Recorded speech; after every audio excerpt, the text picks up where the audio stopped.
अस्सलामुअलैकुम। लाहौर से कराची, खैबर से पेशावर और पेशावर से मुल्तान तक देखा जाने वाला वाहिद न्यूज चैनल बनाना न्यूज नेटवर्क के न्यूज डेस्क में आपको खुशामदीद कहते हैं।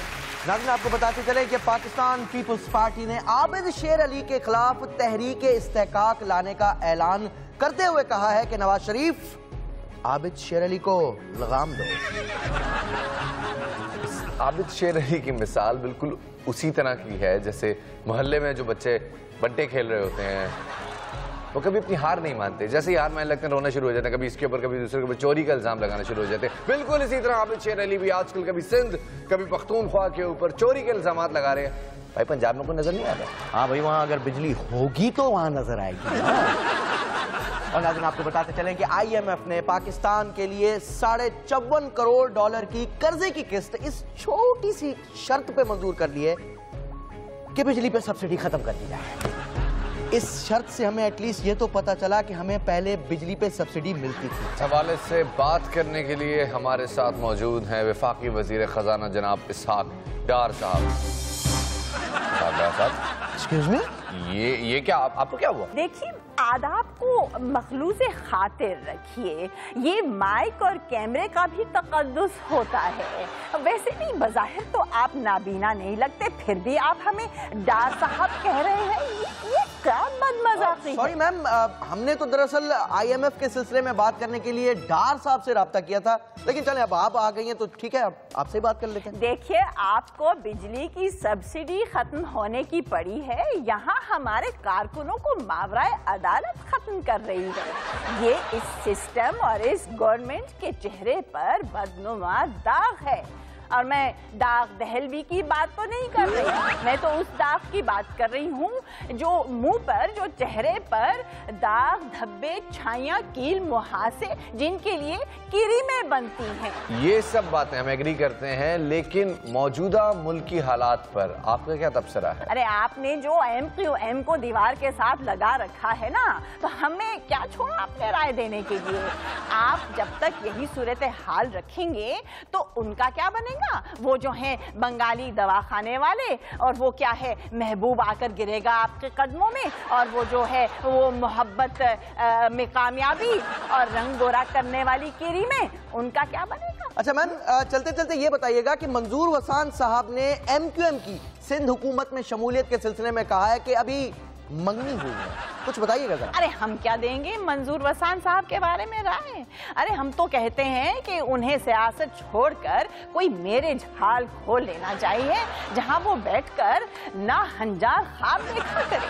और जाते जाते हम दोबारा से कहेंगे कि ये MQM को दीवार से लगाना छोड़ दीजिए, वरना दीवार जो है वो गिर जाएगी। बहुत बहुत शुक्रिया। और नाजरीन, सलमान खान की फिल्म जय हो ने फ्लॉप होने के बावजूद 100 करोड़ का बिजनेस कर लिया।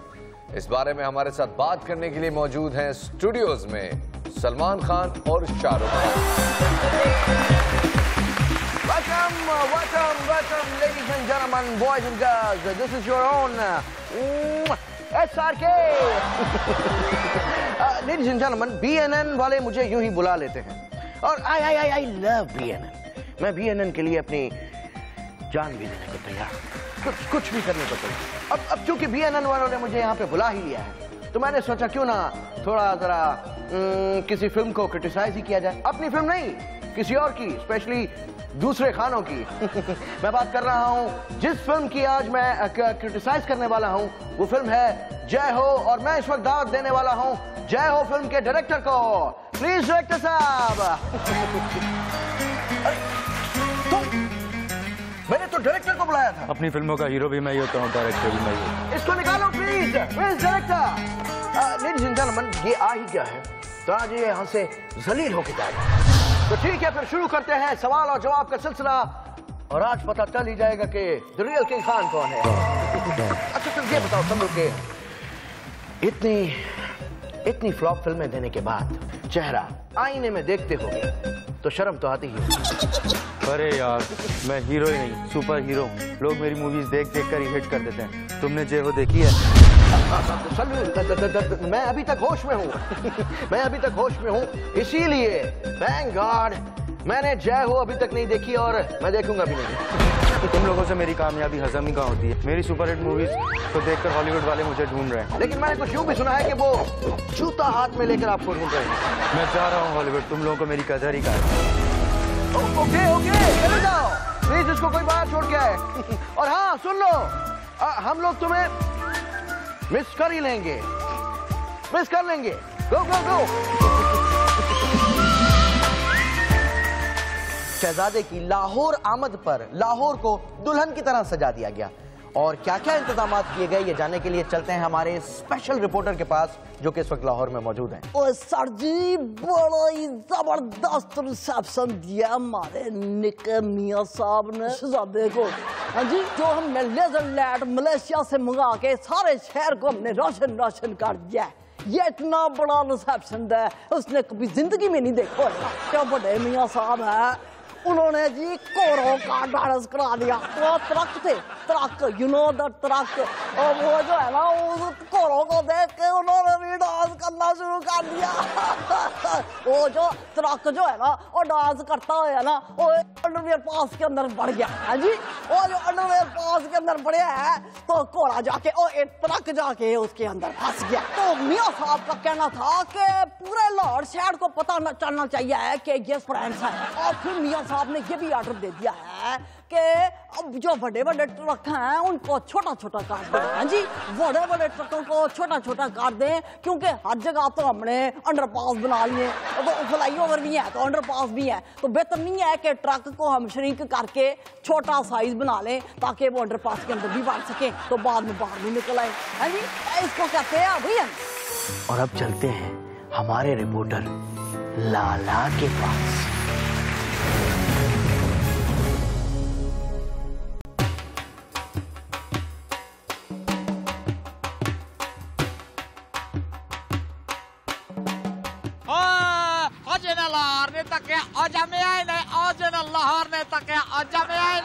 जेल हाजरीन, आज हम यहाँ मौजूद है जिंदा दिलाने शहर लाहौर में मुशर्रफ साहब के हवाले से कि उनको सजा होगी या फिर वो फौर करके दूसरे मुल्क चले जाएंगे।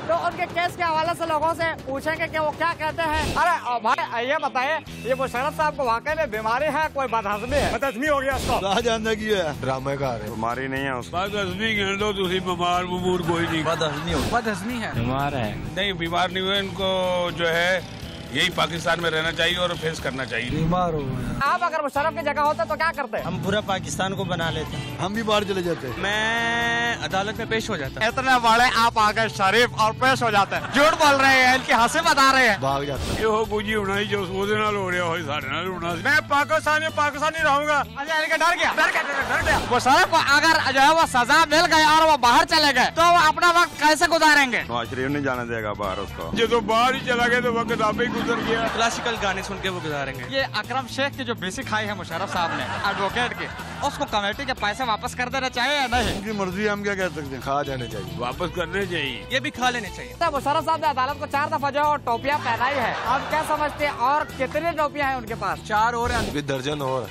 अच्छा, दर्जन और है, यानी कि केले के हिसाब से 12 केले होते हैं दर्जन के हिसाब से और 12 टोपियां हो गई। कोई टोपी नहीं है, वो इंशाल्लाह अदालत में जाएंगे। लोगों ने अपनी खोल के राय दी है। नेक्स्ट टाइम किसी और टॉपिक के साथ आपकी खिदमत में हाजिर हो जाएंगे, तब तक के लिए हमें इजाजत दे दीजिए। कैमरामैन अहमद रजा कसूरी के साथ लाला लाहौर।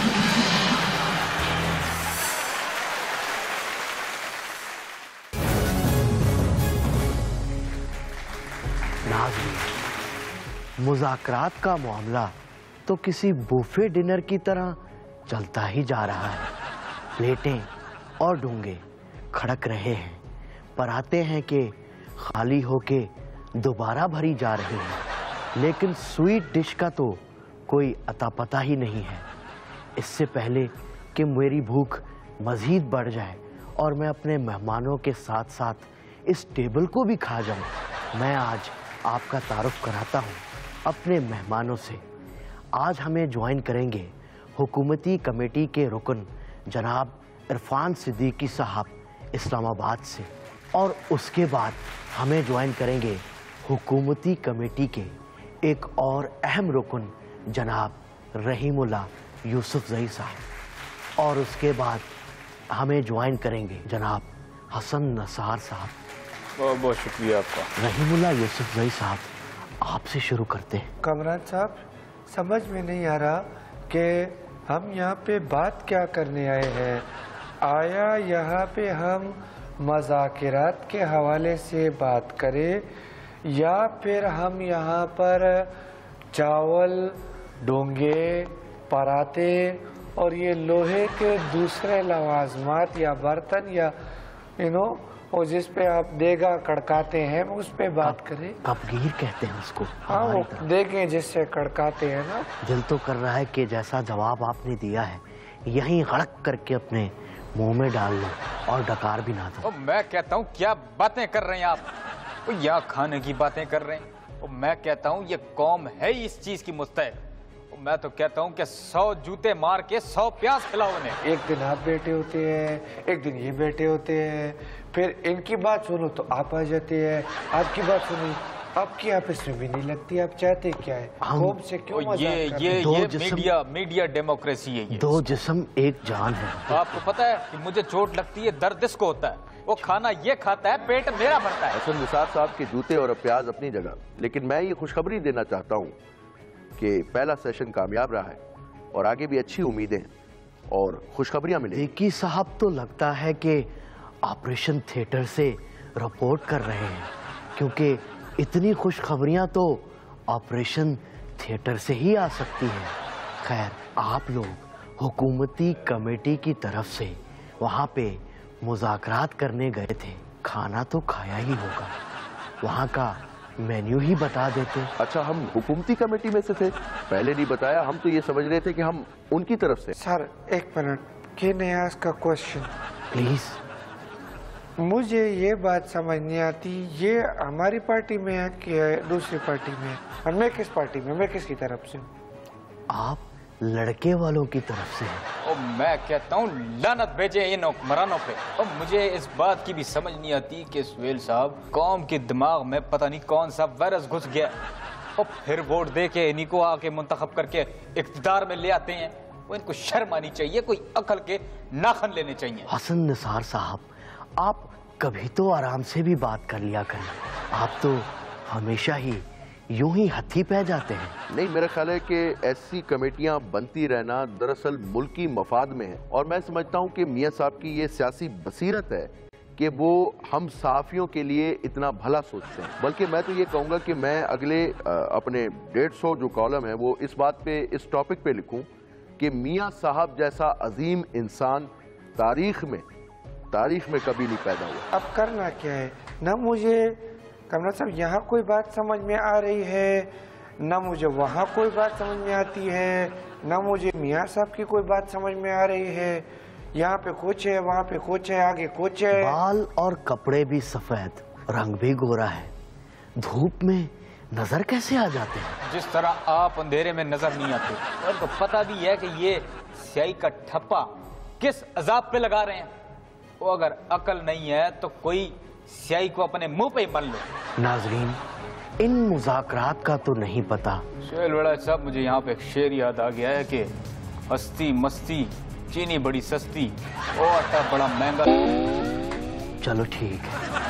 अच्छा, आपको बताता चलूं कि मेरे मेहमानों के साथ होने वाले मुज़ाकरात हमेशा की तरह नाकाम ही हो गए हैं, और अब हम एक छोटी सी ब्रेक लेंगे। Take a break.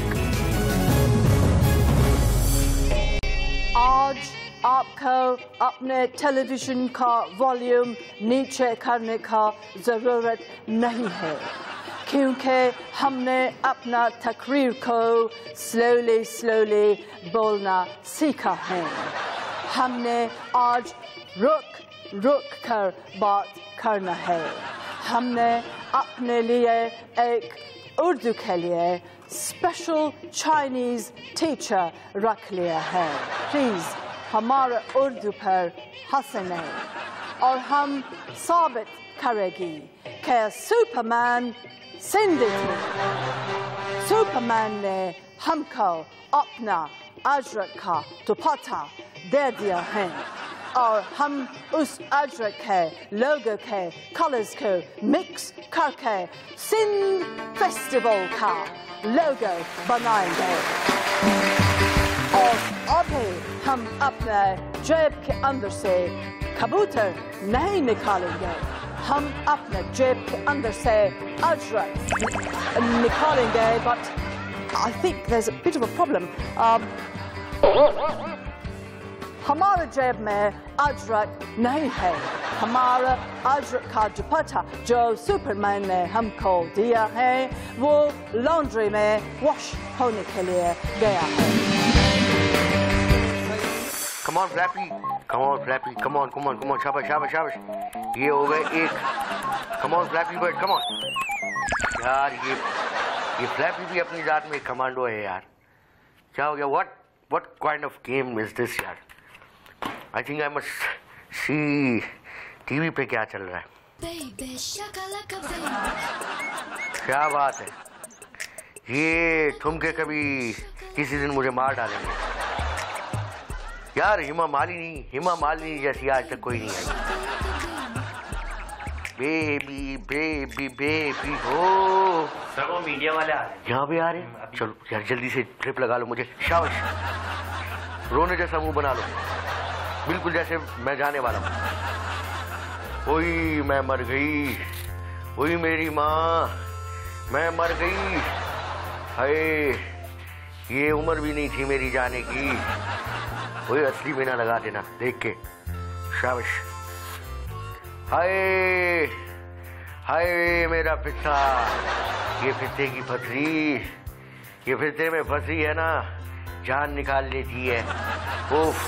सुना है मुशर्रफ साहब आजकल बीमार हैं। हमने बड़ी कोशिश करके उनसे टाइम लिया है, आइए उनसे बात करते हैं। हाय मैं मर गई। हाय कैसे हैं सुहेल विड़ाई साहब? Welcome to my hospital. मैं तो ठीक हूँ सर, सुना है आप बीमार हैं। आपने आज सुना है? मैं तो पिछले 2 माह से यही सुन रहा हूँ कि मैं शदीद बीमार हूँ। मैं कुछ समझा नहीं सर। चले खैर है, मैं भी कुछ नहीं समझा। आप अगला सवाल करें। सर आपका मुकदमा तो सनी देओल के उस डायलॉग की तरह चल रहा है कि तारीख पे तारीख, तारीख पे तारीख, तारीख पे तारीख। इतनी तारीखें तो तारीख में किसी को नहीं मिली होंगी। ऐसे ही तारीख बनती है उड़ाई साहब। मैं ये सारी तारीखें लिख लिख कर एक अचार वाले मर्तबान में डालता जा रहा हूँ, और उसके बाद उस मर्तबान को मैं हड़प्पा में जाके दबा दूंगा, ताकि बाद में दुनिया को ये पता चले कि मुशर्रफ कमांडो ने जो है वो कैसे तारीख रकम। अच्छा बीमार है, अस्पताल में भी खाना तो अच्छा ही मिलता हो। विराज साहब खाना तो आई मस्ट से कि अच्छा ही मिलता है, लेकिन यार अहमद रजा कसूरी साहब के पकौड़ों में मिर्चें बहुत होती हैं यार। मिर्चें तो इनकी बातों में भी बहुत तेज होती हैं। जाते जाते ये बता दें कि अगली तारीख पे पेश होने का इरादा है या नहीं? No comment. Shame on you. वजीर आजम साहब ने पीसीबी चेयरमैन ज़का अशरफ को अपने ओहदे से बरतरफ कर दिया है। लगता है ज़का साहब को सिर्फ आईसीसी मीटिंग में जाकर पाकिस्तान को तन्हा कराने के लिए अबूरी बहाली मिली थी। मजीद तफसीलात देखते हैं स्पोर्ट्स डेस्क में। और इस क्रिकेट में क्या रखा है? गिली और डंडा छुपा रखा है। अब तो क्रिकेट में यही रह गया। जी हाँ नाजरीन, ये मैं बात कर रहा हूँ अपनी जवानी की, जब हम ये गाया करते थे, जब हम क्रिकेट खेलने के लिए जाया करते थे ट्रेन से, और मैं ये गाना अक्सर जावेद मियां साहब को सुनाया करता था। बहरहाल बनाना स्पोर्ट्स में आपका होस्ट अपना आपको धर्मेंद्र, क्रिकेट का सिकंदर, बख्श सिकंदर आपको खुशामदीद कहता है। Very good very good. शाबाश। ये सारे जितने आपने नाम लिए हैं आपके अपने, या आपने कहीं से रेंट पे उठाए हैं? अच्छा आप सब चीजें छोड़े, आप ये बताएं ये जो बिग 3 का नया फार्मूला आया है, ये जैसे ऑस्ट्रेलिया, इंग्लैंड और इंडिया, ये आईसीसी के जो चाचे मामे बन गए हैं और जो बाकी मुल्क हैं वो इनके भांजे और भतीजे बन गए हैं, मुझे ये बताइए कि अब होगा क्या? हमने तो तजवीज़ दी थी कि अगर आपने इन मुल्कों को इख्तियारात देने हैं तो एक लुड्डो की कौंसिल बना लें। माजरत के साथ अगर ये मौक़िफ़ था तो बहुत ही चवल मौक़िफ़ था। देखिए हमने श्रीलंका और जनूबी अफ्रीका के साथ इत्तेहाद बनाया था। हमने उनसे कहा था कि भाई आप लोग हमारा साथ दें। ऐन वक्त में पता नहीं जनूबी अफ्रीका वालों को क्या पीड़ पड़ गई, उन लोगों ने जाके इंडिया के साथ जो है हाथ मिला ली। यार बाकी बातें छोड़ें, हुकूमत ने जुल्म बहुत डाटा किया है मेरे साथ। ओहो अपना रोना छोड़िए, आप आईसीसी का बताएं कि आपने फिर क्या किया? हमने वहाँ बैठे उनकी बातें सुनी, चाय शाय पी, तो वो फिर हमने उनको दिल में जो बात थी वो लबों पर नहीं लाई आपने। अफसोस इस बात को हुआ है कि इतनी बड़ी बहादुरी दिखाने के बावजूद हम जब वापस आए तो हुकूमत ने आगे से जो हमारे सामने किया। क्या किया? डांस किया? अरे नहीं यार, हुकूमत ने हमें ही फायर कर दिया। अच्छा सब बातों को छोड़ें, आप मुझे ये बताएं कि अब 3 मुल्कों की हुक्मरानी जो चल रही है, इनके बाद आप पाकिस्तान का फ्यूचर किस तरह से देखते हैं? मुझे तो अपने मुस्तकबिल की कोई उम्मीद नहीं है, तो मैं टीम के मुस्तकबिल के बारे में क्या कह सकता हूँ। यार बाकी बातें छोड़ें, हुकूमत ने जुल्म बहुत डाटा किया है मेरे साथ। अच्छा मुझे ये बताएं कि आपको ये सब मामला होने के बावजूद भी किसी बेहतरी की उम्मीद है? होगा यही कि ये इंग्लैंड, इंडिया और ऑस्ट्रेलिया लगी लगाई सीरीजें खेलते रहेंगे। एक मैच में 350 रन बनते जाएंगे फ्लैट पिचों पे, और हम जो माजे साजे रह गए हम लोग आपस में श्रीलंका के साथ मेरे ख्याल में गुल्ली डंडे की टेस्ट सीरीज खेल लेंगे। वेरी गुड, बट ये है कि गिल्ली डंडा में कमेंट्री का मुझे चांस जरूर दीजिएगा, आपकी ताउन का बहुत शुक्रिया होगा। नाज़रीन आज का हमारा प्रोग्राम ये था, और क्रिकेट का तो अल्लाह ही हाफिज है और आपका अल्लाह हाफिज। और मैं आपको बता दूं कि अल्तमश और मैं अब तो गिल्ली डंडा के जो तज्जिए हैं उस पर रिहर्सल शुरू कर देंगे आज से ही, आप देखिएगा। चलें, बाय बाय।